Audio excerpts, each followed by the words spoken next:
അസ്സലാമു അലൈക്കും വറഹ്മത്തുള്ളാഹി വബറകാതുഹു. അൽഹംദുലില്ലാ വസ്സലാത്തു വസ്സലാമു അലാ അഷ്റഫി റസൂലില്ലാ വഅലാ ആലിഹി വഅസ്ഹാബിഹിൽ ഫായിസീന ബിറളില്ലാഹ്. സ്നേഹാദരണീയരായ വേദിയിലെ സമസ്ത കേരള ജംഇയ്യത്തുൽ ഉലമായുടെ ബഹുമാന്യരായ പണ്ഡിത നേതാക്കൾ, വിശിഷ്യാം മുസ്ലിയാരടക്കമുള്ള നമ്മുടെ വേദിയിലുള്ള ഉലമാക്കൾ, ഈ മഹത്തായ പരിപാടിയിൽ സംബന്ധിച്ചു കൊണ്ടിരിക്കുന്ന പ്രിയപ്പെട്ട പ്രാസ്ഥാനിക പ്രവർത്തകർ, പണ്ഡിതന്മാർ, നേതാക്കൾ, അള്ളാഹുവിൻ്റെ അപാരമായ അനുഗ്രഹത്താൽ നാടും നഗരവും ഉണർത്തിക്കൊണ്ട് കോവിഡ് പശ്ചാത്തലത്തിലെ പ്രോട്ടോക്കോളൊക്കെ പാലിച്ചുകൊണ്ട് തന്നെ ജനശ്രദ്ധയെ ആകർഷിക്കുന്നൊരു പരിപാടി സംഘടിപ്പിക്കാൻ സമസ്ത കേരള സുന്നി വിദ്യാർത്ഥി ഫെഡറേഷന് സാധിച്ചു എന്നത് എന്തുകൊണ്ടും നമുക്ക് അഭിമാനിക്കാവുന്ന ഒരു കാര്യമാണ്.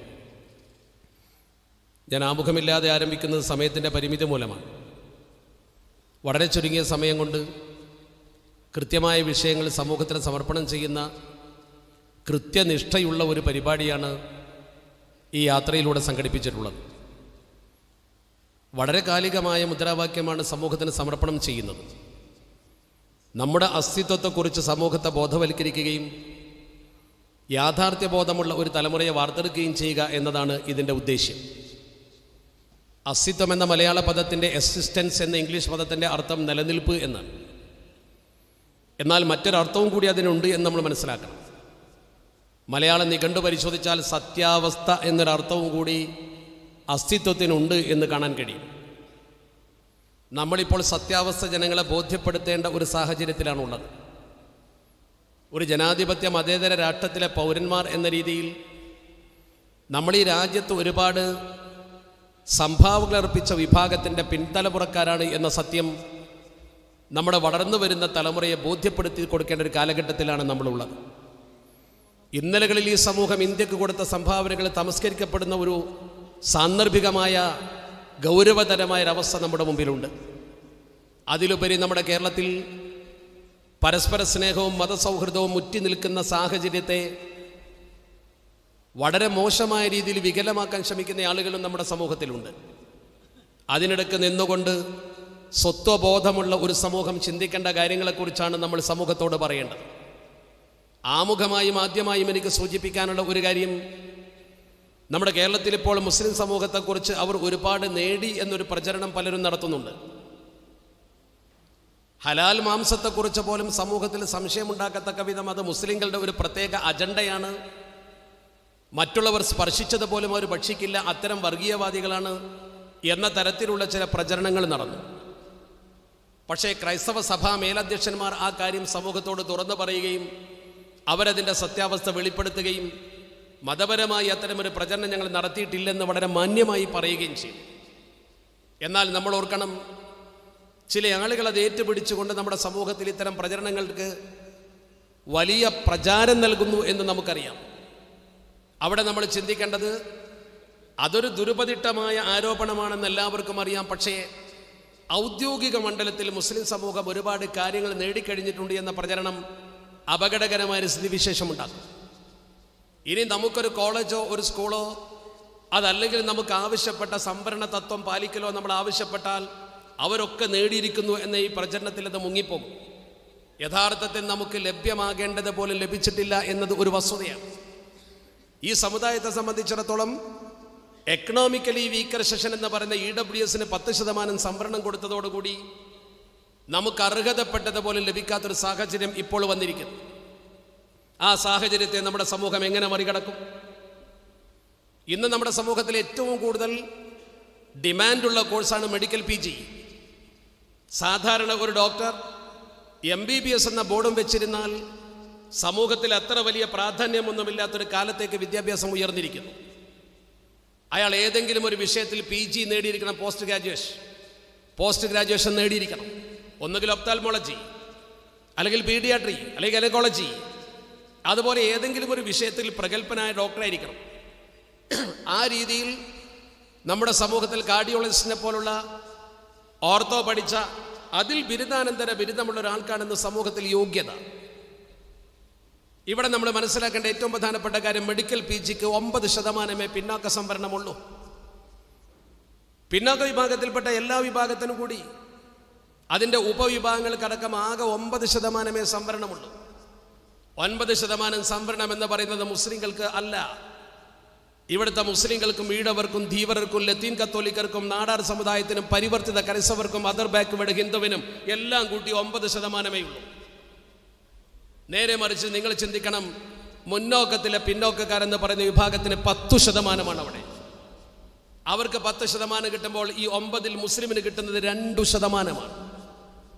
നമുക്ക് 2%, അവർക്ക് 10%. ഇത് പറഞ്ഞാൽ അത് വർഗീയതയാണെന്ന് പറയുന്നതിന് എന്ത് അർത്ഥമാണുള്ളത്? അതെങ്ങനെ വർഗീയമാകുമെന്നാണ് ചിത്രീകരിക്കപ്പെടുന്നത്?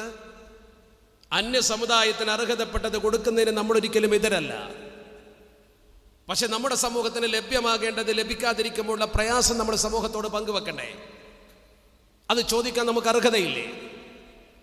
ഒരു ഭാഗത്ത് ഈ സമൂഹത്തിന് ലഭ്യമാകേണ്ട അവകാശങ്ങളെ ഈ സമൂഹത്തിൽ നിന്നും കവർന്നെടുത്തുകൊണ്ട് മറ്റുള്ളവർക്ക് കൊടുക്കുന്നു.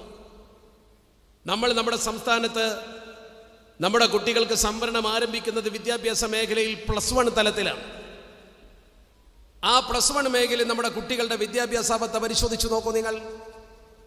28% സംവരണമാണ് ഹയർ സെക്കൻഡറി വിദ്യാഭ്യാസ മേഖലയിലുള്ളത്. പിന്നോക്ക വിഭാഗത്തിൽപ്പെട്ടവർക്ക് 28% സംവരണം കിട്ടുമ്പോൾ മുസ്ലിം സമൂഹത്തിന് 7% സംവരണം ലഭിക്കും. അതിൽ 7% മുസ്ലിമിന്. 7% കിട്ടുന്നിടത്ത് EWS എന്ന് പറയുന്ന മുന്നോക്കത്തിലെ പിന്നോക്കക്കാർക്ക് നേരത്തെ അവർ മുന്നോക്കമാണ്, അവർക്ക് 10% ലഭ്യമാകും. അലോട്ട്മെന്റ് വന്നപ്പോൾ നമ്മുടെ കുട്ടികൾക്ക് കിട്ടിയതിനേക്കാൾ കൂടുതൽ സീറ്റ് അവർക്ക് കിട്ടുമ്പോൾ നമ്മളെ സംബന്ധിച്ചിടത്തോളം അവർ കേരളത്തിൽ എത്ര ശതമാനമുണ്ടെന്ന് പഠിക്കണം. എക്കണോമിക്കലി വീക്കർ സെഷൻ എന്ന നിയമത്തിൽ പറഞ്ഞിട്ടുള്ള വിഭാഗം, ആ വിഭാഗത്തെ തെരഞ്ഞെടുക്കാൻ വേണ്ടി വെച്ച മാനദണ്ഡം 33,333 രൂപ മാസവരുമാനമുള്ളവൻ പിന്നോക്കക്കാരൻ. തിരുവനന്തപുരം, കോഴിക്കോട്, കൊച്ചി കോർപ്പറേഷൻ പോലെയുള്ള വൻ നഗരങ്ങളിൽ 50 സെന്റ് ഉള്ളവൻ പിന്നോക്കക്കാരൻ. അവൻ EWSൽ പെട്ടുപോയി. കേന്ദ്രത്തിന്റെ മാനദണ്ഡം പോലും മറികടന്നുകൊണ്ട് അനുകൂല മാനദണ്ഡമുണ്ടാക്കി നമ്മുടെ കേരളത്തിൽ കൂടുതൽ ജോലികളും കൂടുതൽ അവസരങ്ങളും ഒരു വിഭാഗത്തിന് നൽകുന്നതിന് വേണ്ടിയുള്ള ദുരുപദിഷ്ടമായ പ്രവർത്തനം നടന്നു എന്ന് കണക്കുകൾ വെച്ച് കൃത്യമായി തെളിയിക്കാൻ കഴിയും. അവിടെ മുസ്ലിം സമൂഹത്തെ സംബന്ധിച്ചിടത്തോളം അവർക്ക് ലഭ്യമാകുന്നത് ഇവർക്ക് ലഭ്യമാകുന്നതിനേക്കാൾ ചെറിയൊരു ശതമാനം മാത്രം. അവരോ കേരളത്തിൽ മാക്സിമം 5% താഴെ വരും. 5% താഴെ മാത്രം. നമ്മളോ കേരളത്തിൽ 27% വരും. ഈ രീതി 10 വർഷം തുടർന്നാൽ മുസ്ലിം സമൂഹത്തെ പോലുള്ള ഇടവരെ പോലുള്ള പിന്നാക്ക വിഭാഗം, പ്രത്യേകിച്ച് ദലിത് വിഭാഗം ഉദ്യോഗ മേഖലയിൽ നിന്ന് മാറ്റിയകറ്റപ്പെടും. ആ അവസ്ഥക്കെതിരെ നമ്മൾ ശബ്ദിക്കുന്നതോടൊപ്പം നമ്മുടെ സമൂഹത്തെ വിദ്യാസമ്പന്നരാക്കണം.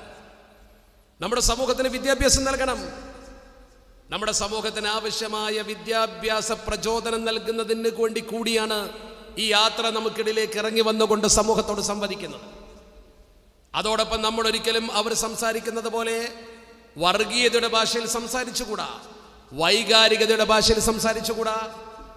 സമുദായങ്ങളൊന്നും നമുക്കെതിരല്ല. ഏതെങ്കിലും 1-2 ആളുകൾ അല്ലെങ്കിൽ ഏതെങ്കിലും ചെറിയ സംഘടനകൾ ചെയ്യുന്ന പ്രവർത്തനത്തെ സാമാന്യവൽക്കരിക്കരുത്. ഇവിടെ കേരളം ഭരിക്കുന്ന സർക്കാരിനോടൊരു ഉത്തരവാദിത്തപൂർവ്വം ഒരു കാര്യം നമുക്ക് ആവശ്യപ്പെടാൻ കഴിയും. ഗവൺമെന്റ് ഇപ്പോൾ ചെയ്യേണ്ട പ്രധാനപ്പെട്ട ഒരു കാര്യം അതാണ്. ഈ സമൂഹത്തിന് അവകാശപ്പെട്ടതൊക്കെ നിഷേധിച്ചിട്ടുണ്ട്, ശരി. കാലങ്ങളായി തുറന്നു വരുന്ന അവഗണനയുണ്ട്, ശരി. പക്ഷേ നമ്മുടെ സർക്കാർ ചെയ്യേണ്ടത് ഈ സന്ദർഭത്തിൽ നമ്മുടെ സമൂഹത്തിന്റെ മുമ്പിൽ ഒരു ധവളപത്രം ഇറക്കണം. എന്താണ് ധവളപത്രം? ധവളപത്രം എന്നതുകൊണ്ട് ഉദ്ദേശിക്കുന്നത് എന്തെങ്കിലും ഒരു പ്രശ്നമുണ്ടാകുമ്പോൾ, അവ്യക്തമായ ഒരു പ്രശ്നം സമൂഹത്തിൽ കൺഫ്യൂഷൻ ഉണ്ടാക്കുമ്പോൾ ഒരു ഗവൺമെന്റിന്റെ കടമയാണ് an authoritative report, യഥാർത്ഥമായ ഒരു വശം സമൂഹത്തെ തെര്യപ്പെടുത്തുക. അതിനാണ് ധവളപത്രം എന്ന് പറയുന്നത്. ഗവൺമെന്റ് ചെയ്യേണ്ടത് ഒരു ധവളപത്രം ഇറക്കലാണ്. ധവളപത്രം ഇറക്കുമ്പോൾ ഒരുത്തനോടും പ്രീണനം ഉണ്ടാകുന്നില്ല, ഒരാളോടും ഒന്നും ഗവൺമെന്റിന് ചെയ്യേണ്ടി വരുന്നില്ല. സാധാരണ ബ്രിട്ടീഷ് സംവിധാനത്തിൽ നിന്ന് കടന്നു വന്ന 3 കാര്യങ്ങളാണ് ബ്ലൂ ബുക്കും വൈറ്റ് റിപ്പോർട്ടും ഗ്രീൻ റിപ്പോർട്ടും. ബ്ലൂ ബുക്ക് എന്ന് പറഞ്ഞാൽ നീല പേപ്പർ, വൈറ്റ് പേപ്പർ എന്ന് പറയുമ്പോൾ വെള്ള പേപ്പർ, അതുപോലെ തന്നെ ഗ്രീൻ പേപ്പർ എന്ന് പറയുമ്പോൾ പച്ച പേപ്പർ. ഇതിന് ശരിക്ക് സമൂഹത്തിൽ ഇങ്ങനെ പ്രയോഗമുണ്ട് എന്ന് നമ്മൾ പരിശോധിച്ച് നോക്കുമ്പോൾ 3 തരത്തിലാണ്. ബ്ലൂ ബുക്ക് എന്ന് പറയുന്നത് സമൂഹത്തിലൊരു കണക്ക് പ്രസിദ്ധീകരിക്കൽ. അതുപോലെ തന്നെ വൈറ്റ് പേപ്പർ എന്ന് പറഞ്ഞാൽ ധവളപത്രം, വ്യക്തത വരുത്തൽ. അതുപോലെ തന്നെ ഗ്രീൻ റിപ്പോർട്ട് എന്ന് പറഞ്ഞാൽ നടത്താനിരിക്കുന്ന പ്രവർത്തനത്തെക്കുറിച്ചുള്ള പദ്ധതി പറയൽ. ഇതിൽ നമുക്ക് വേണ്ടത് ധവളപത്രമാണ്. ഇപ്പോഴത്തെ കേരളത്തിലെ സർക്കാർ ഉദ്യോഗസ്ഥന്മാരിൽ എത്ര മുസ്ലിങ്ങളുണ്ട്? ഇപ്പോഴത്തെ കേരളത്തിലെ അർദ്ധ സർക്കാർ ഉദ്യോഗസ്ഥന്മാരിൽ എത്ര മുസ്ലിങ്ങളുണ്ട്? മുസ്ലിം സമൂഹം സർക്കാർ ജോലികൾ എത്ര നേടിയിരിക്കുന്നു? കൃത്യമായ കണക്ക് പ്രസിദ്ധീകരിച്ചുകൂടെ? എന്നാൽ ഈ ആരോപണം തന്ന ആളുകളുടെ ആരോപണം ശരിക്കും സമൂഹത്തിന് ബോധ്യപ്പെടുമല്ലോ. അത്തരമൊരു ബാധ്യത സർക്കാർ നിർവഹിക്കുന്ന പക്ഷം ഇപ്പോൾ നമ്മുടെ സമൂഹത്തിൽ നിലനിൽക്കുന്ന ഈ ആശങ്കകൾ അകലും. അപ്പോൾ ഈ സമൂഹത്തിന് അവകാശപ്പെട്ടത് ചോദിക്കുമ്പോൾ അതിൻ്റെ അർത്ഥതലമുണ്ടാകും. അത് അനുവദിക്കാൻ ഗവൺമെന്റ് നിർബന്ധമാകും. അതോടൊപ്പം തന്നെ നമ്മുടെ രാജ്യത്ത് സുപ്രീം കോടതി വരെ പലപ്പോഴും പറഞ്ഞില്ല സോഷ്യോ എക്കണോമിക് സർവേ. അതെന്തുകൊണ്ട് നമ്മുടെ സംസ്ഥാനത്ത് നടത്തിക്കൂടാ? ഈ സമൂഹത്തിലെ വിദ്യാഭ്യാസ സാമൂഹ്യ സാംസ്കാരിക അവസ്ഥയെക്കുറിച്ച് ഒരു പഠനം എന്തുകൊണ്ട് നടത്തിക്കൂടാ? അങ്ങനെ നടത്താൻ ആവശ്യമായ പ്രവർത്തനം ഈ രാജ്യത്ത് സംഭവിച്ചാൽ യഥാർത്ഥ സ്ഥിതിവിശേഷം എന്തെന്ന് സമൂഹത്തിന് കൃത്യമായി നമുക്ക് ബോധ്യപ്പെടുത്തി കൊടുക്കാൻ കഴിയും. 1,62,815 +1 സീറ്റുകളിൽ 11,313 എണ്ണം നമ്മുടെ കുട്ടികൾക്ക് അഡ്മിഷൻ കിട്ടുമ്പോൾ ആ സ്ഥാനത്ത് 16,711 നേരത്തെ പറഞ്ഞ 3%, 4% വരുന്ന ആളുകൾക്ക് ലഭിക്കുന്നു എന്ന് പറയുമ്പോൾ അതിൽ വളരെ വ്യക്തമായ അസാംഗത്യമുണ്ട്. ആ അസാംഗത്യം കൃത്യമായി ചൂണ്ടിക്കാണിക്കുവാൻ നമുക്ക് അർഹതയും അവകാശവുമുണ്ട്. അതാണ് നമ്മൾ സമൂഹത്തിന്റെ മുമ്പാകെ വെക്കേണ്ടത്. ഇവിടെ നമ്മൾ ഇന്ത്യയെ മൊത്തത്തിലെടുക്കുമ്പോൾ ഇന്ത്യ മഹാരാജ്യത്തെ സംബന്ധിച്ചിടത്തോളം ഇന്ത്യക്ക് ഏറ്റവും വലിയ സംഭാവനയിൽ കൊടുത്തവരാണ് മുസ്ലിങ്ങൾ. നേരത്തെ സാദിഖ് ഫൈസി മനോഹരമായി അതിലേക്ക് കടന്നു ചെന്നുകൊണ്ട് പ്രസംഗിക്കുകയായിരുന്നു. ഇന്ത്യ ചരിത്രം പഠിച്ചു നോക്കൂ നിങ്ങൾ. 1017 മുതൽ 1030 വരെ 13 കൊല്ലം ഇന്ത്യയിൽ വന്ന് താമസിച്ച് മഠങ്ങളിൽ പോയി സംസ്കൃതം പഠിച്ച് ഇന്ത്യയുടെ ആത്മാവ് കണ്ടെത്തി ആദ്യമായി ഇന്ത്യക്കൊരു ചരിത്ര പുസ്തകം എഴുതി കൊടുത്ത മനുഷ്യനാണ്. ഇന്ത്യയുടെ ചരിത്രത്തിൽ ഇന്നും ആധികാരികമെന്ന് അറിയപ്പെടുന്ന ഏറ്റവും വലിയ ചരിത്രം അബൂ റൈഹാൻ മുഹമ്മദ് ബിൻ അഹമ്മദ് അൽ ബിറൂനി. അബൂ റൈഹാൻ മുഹമ്മദ് ബിൻ അഹമ്മദ് അൽ ബിറൂനി അദ്ദേഹത്തിന്റെ ഗ്രന്ഥമുണ്ട് തഹ്കീഖ് മാലിൽ ഹിന്ദ് മിൻ മഖൂലത്തിൻ മഅഖൂലത്തിൻ ഫിൽ അക്ലി ഔ മർദൂല. ഇംഗ്ലീഷ് ഭാഷയിൽ ആ പുസ്തകത്തിന്റെ പേര് a critical study of what India is says whether accepted reason or refused.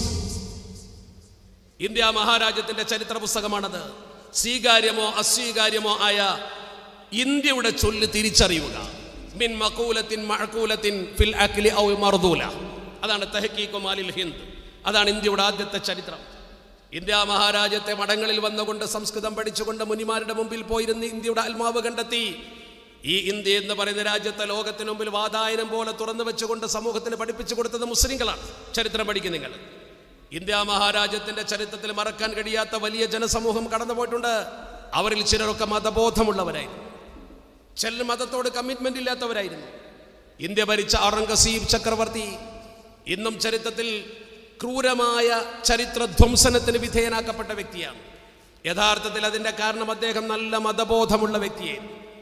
അള്ളാഹുവിനെ ഭയപ്പെടുന്ന തഖ്വയുള്ള വറ ഉള്ള ഒരു വ്യക്തി. എത്രത്തോളം എന്ന് ചോദിച്ചാൽ അല്ലാമ ഇക്ബാൽ എഴുതി വെച്ചു. അല്ലാമ ഇക്ബാൽ പറഞ്ഞു, മൊഹിയുദ്ദീൻ എന്ന പേരിന് യഥാർത്ഥത്തിൽ അർഹൻ മഹാനായ ഔസുൽ അഅ്ലമാണെങ്കിൽ രണ്ടാമതൊരു മൊഹിയുദ്ദീൻ ചരിത്രത്തിൽ ഇന്ത്യയിൽ എടുത്തുദ്ധരിക്കുകയാണെങ്കിൽ അത് ബഹുമാനപ്പെട്ട ഇന്ത്യ രാജ്യം മനോഹരമായി ഭരിച്ച് ഹലാല് മാത്രം ഭക്ഷിച്ചുകൊണ്ട് എല്ലാ ജാതി മതസ്ഥരോടും നീതി കാണിച്ച് ഇസ്ലാമിനെ ജീവിച്ച് പരിചയപ്പെടുത്തി കൊടുത്തുകൊണ്ട് മുസ്ലിങ്ങൾക്ക് ഇസ്ലാമിനെയും അന്യമതസ്ഥർക്ക് ഇസ്ലാമിന്റെ സംസ്കാരത്തെയും പകർന്നു കൊടുത്തുകൊണ്ട് ദീനിനെ ഹയാത്താക്കിയ ഔറംഗസീബ് ചക്രവർത്തിയാണ്. അതെന്താണ് അദ്ദേഹം അങ്ങനെ പറയാൻ കാരണം? നമ്മളൊക്കെ ഔറംഗസീബ് ടിപ്പു എന്ന് പറയും. അവരുടെ പേരുകൾ പോലും നമ്മൾ പരിശോധിക്കാറില്ല. ഔറംഗസീബ് ചക്രവർത്തിയുടെ ശരിക്കുള്ള പേര്, അദ്ദേഹത്തിന് പിതാവ് കൊടുത്ത പേര് അബുൽ മുളഫർ മുഹിയുദ്ദീൻ മുഹമ്മദ് എന്നാണ്. അബുൽ മുളഫർ മുഹിയുദ്ദീൻ മുഹമ്മദ് അദ്ദേഹത്തിന്റെ യഥാർത്ഥ പേരതാണ്. അതുകൊണ്ട് മുഹിയുദ്ദീനാണ് അദ്ദേഹം. അള്ളാഹുവിന്റെ പരിശുദ്ധ ദീനിനെ ഹയാത്താക്കിയ വ്യക്തിയാണ് അദ്ദേഹം. ടിപ്പു സുൽത്താന്റെ ശരിക്കുള്ള പേരെന്താ? ഫതഹ് അലിയാണ്. ഹൈദർ അലിയുടെ മകൻ ഫതഹ് അലി. ആ പേരുകൾ പോലും നമുക്ക് അന്യമായി. നമ്മുടെ സമൂഹം ശരിക്ക് ഇന്ത്യ മഹാരാജ്യത്തിന് ചെയ്തു കൊടുത്ത ചരിത്രങ്ങളെക്കുറിച്ചും ഇന്ത്യക്ക് നിർമ്മിച്ചു കൊടുത്ത നിർമ്മിതികളെക്കുറിച്ചും ഇന്ത്യയുടെ ചരിത്രം നിർമ്മിച്ചു, ഇന്ത്യയെ നിർമ്മിച്ചു, ഇന്ത്യയുടെ വ്യാപാരത്തെ ത്വരിതപ്പെടുത്തി, ഇന്ത്യയുടെ പ്രകൃതിയെ ത്വരിതപ്പെടുത്തി. വേഷഭൂഷാദികളിൽ മുതൽ ഭക്ഷണക്രമത്തിൽ വരെ ഇന്ത്യയിൽ കടന്നു വന്ന അറബികൾ സ്വാധീനം ചെലുത്തി. ആ സ്വാധീനം കൊണ്ട് ഇന്ത്യക്ക് ഒരുപാട് സാംസ്കാരിക പ്രബുദ്ധത കിട്ടി. ആ പ്രബുദ്ധമായ സംസ്കാരമാണ് ലോകത്ത് ഇന്ത്യയെ വളർത്തിയത്. ഉത്തരേന്ത്യർ ധരിക്കുന്ന കുർത്ത പോലും അവൻ്റെ ഷർവാനി പോലും ഇവിടെ കൊണ്ടുവന്ന് പരിചയപ്പെടുത്തി കൊടുത്തത് ആരാണ്? ഇന്ത്യയുടെ കച്ചവട കേന്ദ്രമായി കോറമാണ്ടൽ തീരത്തെയും അതുപോലെ തന്നെ ഗുജറാത്തിലെ കച്ച് മേഖലയെയും മനോഹരമായ വ്യാപാരത്തിന്റെ പോർട്ടുകളാക്കി മാറ്റിയതാരാണ്? എന്തിനധികം നമ്മുടെ വെളിപ്പാടകലുള്ള കോഴിക്കോടിനെ കുറിച്ച് ചരിത്രകാരന്മാർ എഴുതി വെച്ചു. KV കൃഷ്ണയ്യർ സമോരിൻ അഥവാ സാമൂതിരിമാർ എന്ന് പറയുന്ന അദ്ദേഹത്തിന്റെ പുസ്തകമുണ്ട്. അദ്ദേഹം പറഞ്ഞു, സാമൂതിരി ചക്രവർത്തിയുടെ കാലത്ത് ഇന്ത്യ മഹാരാജ്യത്തെ സംബന്ധിച്ചിടത്തോളം എത്രത്തോളം ഇദ്ദേഹത്തിന്റെ അഥവാ സാമൂതിരിപ്പാടിന്റെ ബുദ്ധിശക്തി കൊണ്ട് ഇവിടെ കച്ചവടം വികസിച്ചിട്ടുണ്ട്. അദ്ദേഹം അറബികൾ അതിന് എത്രത്തോളം കാരണമായിട്ടുണ്ട്. KV കൃഷ്ണയ്യർ വിലയിരുത്തിക്കൊണ്ട് പറഞ്ഞു, the Arabs not only made Calicut the greatest port of the west coast of India, the greatest port of the west coast of India, ഇന്ത്യയുടെ പടിഞ്ഞാറൻ തീരത്തെ ഏറ്റവും വലിയ തുറമുഖമാക്കി കോഴിക്കോടിനെ മാറ്റി എന്നും മാത്രമല്ല അറബികൾ ചെയ്തത്. പിന്നെ എന്തുകൂടി അവർ ചെയ്തു? they even spread the name and fame of Zamorin to Europe. സാമൂതിരിപ്പാടിന്റെ പ്രസിദ്ധി യൂറോപ്പിലേക്ക് അവർ പകർത്തി കൊടുത്തു. സാമൂതിരിയുടെ യൂറോപ്പിൽ വരെ പരിചയപ്പെടുത്തി കൊടുത്തു. അത്ര മനോഹരമായ ഒരു രാഷ്ട്ര നിർമ്മിതിയിൽ പങ്കുവഹിച്ച അറബികളുടെ ചരിത്രം പഠിക്കും നിങ്ങൾ. അതിലുപരി നിങ്ങൾ ഇന്ത്യ മഹാരാജ്യത്ത് ഭരണം നടത്തിയ രാജകുടുംബങ്ങളെ കുറിച്ച് പഠിച്ചു നോക്കൂ. ഇന്ത്യയിൽ ഈ രാജ്യത്തിന്റെ ഭരണസിരാ കേന്ദ്രത്തിലേറിയ ഭരണകൂടം 651 വർഷത്തെ യഥാർത്ഥ വ്യവസ്ഥാപിത ഭരണം. ആ വ്യവസ്ഥാപിത ഭരണത്തിന് തുടക്കമിട്ടത് ഇന്ത്യയിൽ മുഹമ്മദ് ഗോറിയുടെ അടിമയാണ്. മുഹമ്മദ് ഗോറിയുടെ അടിമയായിരുന്ന അന്നത്തെ രാജാവ് അദ്ദേഹമാണ് അടിമവംശത്തിന് തറക്കല്ലിട്ടത്. ആ അടിമവംശ രാജാവ് കുതുബുദ്ദീൻ ഐബക്കാണ്. എന്തുകൊണ്ട് അടിമവംശം എന്നൊരു വംശമുണ്ടായി? മുഹമ്മദ് ഗോറിയുടെ അടിമയായിരുന്ന അദ്ദേഹം. മുഹമ്മദ് ഗോറി എന്തുകൊണ്ട് ഇന്ത്യയിലേക്ക് കടന്നു വന്നു? അജ്മീരിൽ ഭരിച്ചിരുന്നത് പൃഥ്വിരാജനല്ലേ? പൃഥ്വിരാജനെ വകവരുത്തണമെന്ന് കനൗജിലെ രാജാവ് തീരുമാനിച്ചു. കനൗജിലെ രാജാവ് ജയചന്ദ്രൻ അജ്മീരിലെ രാജാവിനെ പരാജയപ്പെടുത്താൻ വേണ്ടി ബഹുമാനപ്പെട്ട ഒരു ഭരണാധികാരിയായി കണ്ടുകൊണ്ട് ഇദ്ദേഹത്തെ കൊണ്ടുവന്ന് മുഹമ്മദ് ഗോറിയെ കൊണ്ടുവന്നുകൊണ്ട് അദ്ദേഹം സഹായം ചെയ്തു കൊടുത്തുകൊണ്ട് പൃഥ്വിരാജനെ പരാജയപ്പെടുത്തി. രാജാക്കന്മാർ തമ്മിൽ നടന്നിട്ടുള്ള സംഘട്ടനങ്ങൾ മതത്തിന്റെ പേരിലല്ല, അത് രാഷ്ട്രത്തിന്റെയും രാഷ്ട്രീയത്തിന്റെയും പേരിലായിരുന്നു. 1526 പാനിപ്പത്ത് യുദ്ധത്തിൽ ഇബ്രാഹിം ലോധിയെ തോൽപ്പിക്കാൻ അന്നത്തെ രജപുത്ര ഭരണാധികാരി റാണ ജയ്സിംഗ് നേരിട്ട് സഹായം വാഗ്ദാനം ചെയ്ത് ക്ഷണിച്ചു കൊണ്ടുവന്നതാണ് ബാബറെ. അങ്ങനെയാണ് ബാബർ ഇന്ത്യയിൽ വരുന്നത്. മുസ്ലിം രാജാക്കന്മാരെ ആക്രമിക്കുന്നതിന് വേണ്ടി അമുസ്ലിം രാജാക്കന്മാർ മറ്റു മുസ്ലിം രാജാക്കന്മാരെ കൂട്ടുപിടിച്ചു. അമുസ്ലിം രാജാവിനെ ആക്രമിക്കാൻ ഹിന്ദു രാജാക്കന്മാർ തന്റെ മുസ്ലിം രാജാക്കന്മാരെ കൂട്ടുപിടിച്ചു.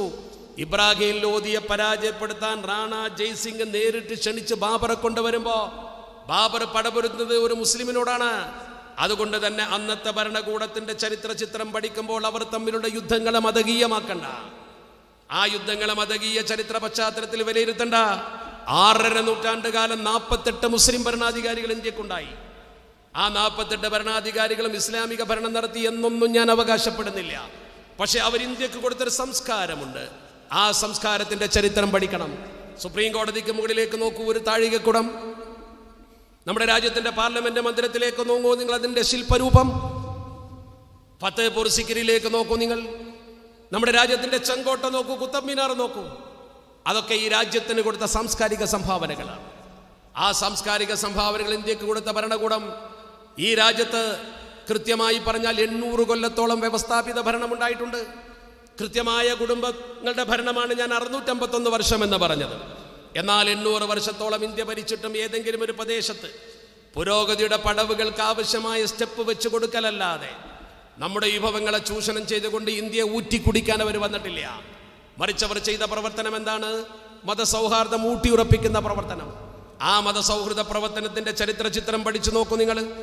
എല്ലാവരും ഈ രാജ്യത്തിന് വേണ്ടി സംഭാവനകൾ മാത്രമാണ് കൊടുത്തത്. ഈ രാജ്യത്ത് ക്ഷേത്രങ്ങൾ നിർമ്മിച്ചു കൊടുത്ത ഭരണാധികാരികളുണ്ട്. അമുസ്ലിങ്ങൾക്കെല്ലാ സൗകര്യങ്ങളും ചെയ്തു കൊടുത്ത ഭരണാധികാരികളുണ്ട്. അവരാരും ഒരു പ്രദേശം വളച്ചു കെട്ടിക്കൊണ്ട് മറ്റുള്ളവർ ഇവിടുന്ന് പോകണമെന്ന് പറഞ്ഞിട്ടില്ല. അവരാരും ഈ രാജ്യത്തെ ജനസമൂഹത്തെ മതത്തിന്റെ തട്ടിലിട്ട് തൂക്കിക്കൊണ്ട് ഇന്ന പ്രദേശം ഇന്നവർക്കെന്ന് പറഞ്ഞുകൊണ്ട് ഒരു ചേരിതിരിവുണ്ടാക്കിയിട്ടില്ല. മറിച്ച് അവർ ഈ സമൂഹത്തിന് കൊടുത്തത് ഇസ്ലാമികമായ നവോത്ഥാനം എന്നതിൽ ഉപരി രാജ്യത്തിന്റെ സാംസ്കാരികമായ പുരോഗതിയായിരുന്നു. ആ പുരോഗതിയിൽ ചില രാജാക്കന്മാരുടെ പ്രവർത്തനം മൂലം ഇസ്ലാം വളരെ മുന്നോട്ട് വന്നിട്ടുണ്ട്, അതൊരു യാഥാർത്ഥ്യമാണ്. മറിച്ച് മതത്തിന്റെ പേരിൽ ജനങ്ങളെ വെട്ടിമുറിക്കുന്ന പ്രവർത്തനം ഉണ്ടായിട്ടില്ല. ഇപ്പൊ നമ്മൾ ഇന്ത്യയിൽ കേൾക്കുന്നതോ, ഇന്ന് നമ്മൾ കേട്ടുകൊണ്ടിരിക്കുന്നതോ, ഇന്നലത്തെ പത്രത്തിലെ വാർത്ത, താജ്മഹലിന്റെ മുമ്പിൽ കാവിക്കൊടി വീശിക്കൊണ്ട് താജ്മഹൽ പിടിച്ചടക്കാൻ ശ്രമിച്ചു. നമ്മളാണെങ്കിൽ ആ വൈകാരികതയിൽ വീണു പോകും. അവർക്കൊന്നും ചെയ്യാൻ കഴിയില്ല. അവരൊരു കാവിക്കൊടി വീശിക്കൊണ്ട് ബഹളമുണ്ടാക്കും. ഇന്നത്തെ പത്രത്തിലോ ഒരു മുസ്ലിം വ്യാപാരി, അയാൾ ചെരുപ്പ് വിൽക്കുന്നു, അയാൾ അറസ്റ്റ് ചെയ്തു. എന്താ വിഷയം? അയാൾ വിൽക്കുന്ന ചെരുപ്പിന്മേൽ ടാക്കൂർ എന്ന മുദ്രയുണ്ട്. ടാക്കൂർ ഒരു വർഗമാണ്. ടാക്കൂർ ഒരു വർഗമാണ്, ഒരു മതസമുദായമാണ്. ആ സമുദായത്തിൽപ്പെട്ട ആളുകൾ വന്ന് കട കയ്യേറി UP പോലീസ് ഇയാൾക്കെതിരെ കേസെടുത്തു, അയാൾ അറസ്റ്റ് ചെയ്തു. അത് റിപ്പോർട്ട് ചെയ്ത പത്രം തന്നെ പറയുന്നു, ആ ടാക്കൂർ എന്ന് പറയുന്ന കമ്പനി സന്ദർശിച്ചു. അവർ പറയുന്നു, ഞങ്ങളുടെ മുത്തച്ഛൻ്റെ കാലം മുതൽ ഞങ്ങളുടെ കമ്പനി ഈ ടാക്കൂർ എന്ന പേരിൽ ചെരുപ്പിറക്കുന്നു. ചെരുപ്പുകൾ മാസത്തിൽ 10,000 വീതം ചെലവായിക്കൊണ്ടിരിക്കുന്നു. ഞങ്ങൾ എന്നോ തുടങ്ങിയതാണ്. അതൊരു മുസ്ലിം വ്യാപാരി വിറ്റപ്പോൾ ഒരു സമൂഹത്തെ അപമാനിക്കലായി. ഇതാണ് ഇന്നത്തെ ഇന്ത്യ. ഇന്ത്യ മഹാരാജ്യത്തിൻ്റെ ഈ ചിത്രവും ചരിത്രവും നമുക്ക് ആരോട് പങ്കുവെക്കാൻ കഴിയും? ഇപ്പോൾ വിദേശത്തെ പോലെയുള്ള ആളുകൾ ഇന്ത്യയെക്കുറിച്ച് മതിപ്പോടെ കണ്ടിരുന്ന ഒരു കാലഘട്ടം ഉണ്ടായിരുന്നു, പണ്ഡിറ്റ് നെഹ്റുവിൻ്റെ ഇന്ത്യ. ഇന്ത്യ മഹാരാജ്യം ലോക പ്രശസ്തമായിരുന്നു. 2 ചേരികളായി അമേരിക്കയും റഷ്യയും കൊമ്പ് കോർക്കുന്ന കാലത്ത് ചേരിചേരാ നയം സ്വീകരിച്ചുകൊണ്ട് മനോഹരമായി മധ്യ നിൽക്കുന്ന ഒരു രാജ്യമായി ഇന്ത്യ ഉയർന്നു വന്ന ഒരു കാലഘട്ടമുണ്ടായിരുന്നു. ആ ഇന്ത്യ മഹാരാജ്യത്തിൻ്റെ യശസ് കളഞ്ഞു കുളിക്കുമ്പോൾ ഒരു ഇന്ത്യക്കാരൻ എന്ന രീതിയിൽ നമുക്ക് വേദനയില്ലേ? ഈ രാഷ്ട്രത്തിന്റെ മക്കൾ എന്ന രീതിയിൽ നമുക്ക് വ്യഥയില്ലേ? നമ്മളത് ചിന്തിക്കേണ്ടവരാണ്. നമ്മുടെ ഈ രാഷ്ട്രത്തിന്റെ നിർമ്മിതിക്ക് വേണ്ടി ജീവൻ കൊടുത്ത സമൂഹത്തിന്റെ പിന്മുറക്കാരാണ്. നമ്മുടെ പൂർവികന്മാരാണ് സമരം ചെയ്തത്. അവരാണ് രാജ്യത്തിന്റെ മോചന വീതിയിൽ രക്തം കൊടുത്തത്. ഈ വയനാടൻ മലമടക്കുകളിലൊക്കെ ടിപ്പു സുൽത്താന്റെ പടപ്പുറപ്പാടിന്റെ ചരിത്രമുണ്ട്. ടിപ്പു ബ്രിട്ടീഷുകാരോട് സന്ധിയില്ല സമരം ചെയ്ത വ്യക്തിയാണ്. ആ ടിപ്പുവിനെ വീഴ്ത്തലായിരുന്നു ബ്രിട്ടീഷുകാരന്റെ ലക്ഷ്യം. ആ ബ്രിട്ടീഷുകാരന്റെ ലക്ഷ്യം നേടാൻ അന്ത്യനിമിഷം വരെ ടിപ്പുവിനെ അവർ അപകടകരമായ രീതിയിൽ കൈകാര്യം ചെയ്യാൻ ശ്രമിച്ചു. 1799 മെയ് മാസം ടിപ്പു സുൽത്താൻ വെടിയേറ്റ് വീടുന്ന സന്ദർഭത്തിലാണ് ആ മൃതദേഹത്തിന്മേൽ, മയ്യത്തിന്മേൽ കാൽ വെച്ചുകൊണ്ടാണ് ബ്രിട്ടീഷ് പട്ടാള ഓഫീസർ പറഞ്ഞത്, ഇന്നു മുതൽ ഇന്ത്യ നമ്മുടേതാണ്. അതുവരെ ഇന്ത്യ നമ്മുടേതാണെന്ന് പറയാൻ അവർക്ക് ധൈര്യമുണ്ടായിട്ടില്ല. മൈസൂരിന്റെ പുലിക്കുട്ടി ധീരമായി അതിനെ ചെറുത്തു നിന്നിരുന്നു. അങ്ങനത്തെ ഒരു കാലഘട്ടം ഉണ്ടായിരുന്നു ഇവിടെ. മലബാരൻ മലമടക്കുകൾ മുഴുവൻ പരിശോധിച്ചാൽ അന്നത്തെ പടയോട്ടത്തിന്റെ ചരിത്ര ചിത്രമുണ്ട്. ഏറനാടിന്റെ വീരപുരുഷന്മാരുടെ ചരിത്രത്തിന്റെ ഗാഥകളുണ്ട് നമ്മുടെ മുമ്പിൽ. അവരൊന്നും വർഗീയമായിട്ടല്ല കാര്യങ്ങൾ കൈകാര്യം ചെയ്തത്. അതിനൊക്കെ വർഗീയമാക്കിയ ചരിത്രകാരന്മാരുണ്ട്. യഥാർത്ഥ ചരിത്രത്തിലേക്ക് തിരിച്ചു പോകാൻ നമുക്ക് കഴിയണം. അതോടൊപ്പം ഒരു കാര്യവും കൂടി നമ്മൾ കൃത്യമായി മനസ്സിലാക്കണം. ഇന്ത്യയുടെ ആത്മാവ് കണ്ടെത്തി ഇന്ത്യയെ വികസിപ്പിച്ചെടുത്തതിൽ വലിയ പങ്ക് വഹിച്ചത് നെഹ്റു പോലും പറഞ്ഞിട്ടുണ്ട്, സൂഫികളാണ്. ഖാജ മുഈനുദ്ദീൻ ചിസ്തി അജ്മീരി സഞ്ചരി മുതൽ നിസാമുദ്ദീൻ ഔലിയ മുതൽ നസീറുദ്ദീൻ ദഹ്ലവി മുതൽ കുതുബുദ്ദീൻ ബക്തിയാർ കാക്കി റഹ്മത്തുള്ളാഹി തങ്ങൾ മുതൽ ഇന്ത്യ മഹാരാജ്യത്ത് ഈ രീതിയിൽ ഇസ്ലാമിക പ്രബോധനം നിർവഹിച്ച മഹത്തുക്കളായ സൂഫിയാക്കൾ അവരാരെയും വേദനിപ്പിച്ചില്ല. അവരാരോടും മതസ്പർദ്ധ കാണിച്ചില്ല. സൗഹൃദത്തിന്റെ ഭാഷയിൽ മാത്രമേ സൂഫികൾ സംസാരിച്ചുള്ളൂ. സൗഹൃദത്തിന്റെ ഭാഷയെ സൂഫികൾക്കറിയൂ. അവരൊരു കയ്യിൽ അള്ളാഹുവിന്റെ പരിശുദ്ധ ഖുർആനും മറുകയിൽ തിരുസുന്നത്തും മുറുകെ പിടിച്ചു. അള്ളാഹുവിന്റെ വിശുദ്ധ ഖുർആൻ സമൂഹത്തിന്റെ മുമ്പിൽ വെച്ചാൽ, തിരുസുന്നത്തനുസരിച്ച് ജീവിച്ചാൽ ആ വ്യക്തിയെ സമൂഹം അംഗീകരിക്കുമെന്ന് ഉറപ്പാണ്. ആ മുസ്ലിം സമൂഹത്തിന്റെ ആ നടപടിക്രമത്തിന്റെ പാതയോരത്ത് നിൽക്കുന്നവർക്ക് മാത്രമേ ഇസ്ലാമിനെ പ്രബോധനം ചെയ്യാൻ കഴിയൂ. അതാണ് സമത്ത പറയുന്നത്. അതാണ് സമത്ത പഠിപ്പിച്ചിട്ടുള്ളത്. വേദിയിലേക്ക് നോക്കൂ, പ്രഗത്ഭരായ പണ്ഡിതന്മാർ, നിസ്വാർത്ഥരായ സേവകർ. അവരുടെ പ്രവർത്തനത്തിന്റെ പരിണിത ഫലമാണ് കേരളീയ മുസ്ലിം ഉമ്മത്തിന്റെ ഈ ഒരുമ. ഒന്നുകൂടി ഞാൻ കൂട്ടിച്ചേർക്കട്ടെ, ഈ ഒരുമയിൽ ഭിന്നതയുണ്ടാക്കാൻ ശ്രമിക്കുന്ന ശത്രുവിന്റെ ഏതു ശ്രമത്തിനും ചട്ടുകങ്ങളായി ഒരിക്കലും നമ്മൾ മാറാൻ പാടില്ല. നമ്മളതിൽ വീണു പോകാൻ പാടില്ല. നമ്മളെ ഭിന്നിപ്പിക്കാൻ പുതിയ തന്ത്രങ്ങളുമായി പലരും വരും. മുതലെടുക്കാൻ പല കച്ചവടക്കാരും വരും. അത്തരം അവസ്ഥയിൽ ഉമ്മത്തിനെ ഒറ്റക്കെട്ടായി നിർത്താനുള്ള ബാധ്യത നിങ്ങൾക്കുണ്ട്. ഉമ്മത്തിനെ പിളർക്കാൻ ശ്രമിക്കുന്ന ആളുകൾക്ക് ഒറ്റക്കെട്ടായി നിന്നുകൊണ്ട് മറുപടി കൊടുക്കേണ്ട ബാധ്യതയുണ്ട്. ആ ബാധ്യതാ ബോധം വിസ്മരിച്ചു പോയാൽ, നമ്മുടെ സമൂഹത്തിന്റെ കെട്ടുറപ്പ് തകർന്നാൽ, ഉലമാക്കളും ഉമറാക്കളും ഒരുമിച്ച് നിന്നുകൊണ്ട് സാധാരണക്കാരുടെ പിൻബലത്തോടുകൂടി ഈ കേരളത്തിൽ സമത്വ നയിച്ച വൈജ്ഞാനിക നവോത്ഥാനം തകർന്നു പോകും.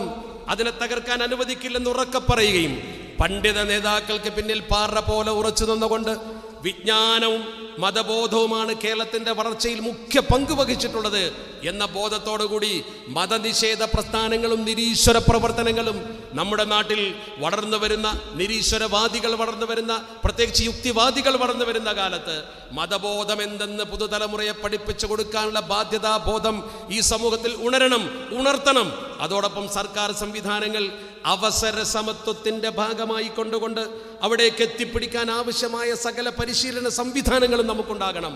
അവിടെ നാം വിജയിക്കണം, എങ്കിലേ മുന്നോട്ട് പോകാൻ കഴിയൂ എന്ന് മാത്രം സൂചിപ്പിച്ചുകൊണ്ട് സമയത്തിൻ്റെ പരിമിതിക്കുള്ളിൽ നിൽക്കണമെന്ന നിർബന്ധ ബോധമുള്ളത് കൊണ്ട് ഞാൻ അവസാനിപ്പിക്കട്ടെ. ഇത്ര മനോഹരമായ വേദിയൊരുക്കി നിങ്ങളുടെ സാന്നിധ്യത്തോടുകൂടി, മഹാന്മാരായ ഉസ്താദുമാരുടെ മഹത്തായ സഹകരണത്തോടുകൂടി ഈ ജാഥയെ ഇങ്ങനെ സൽക്കരിക്കാനും സ്വീകരിക്കാനും നിങ്ങൾ മുന്നോട്ട് വന്നതിൽ അതിയായ സന്തോഷമുണ്ട്. തങ്ങളും സംഘവും ഇവിടെ വരും. അള്ളാഹു അനുഗ്രഹിക്കട്ടെ. അസ്സലാമു അലൈക്കും വറഹ്മത്തുള്ളാഹി വബറകാതുഹു.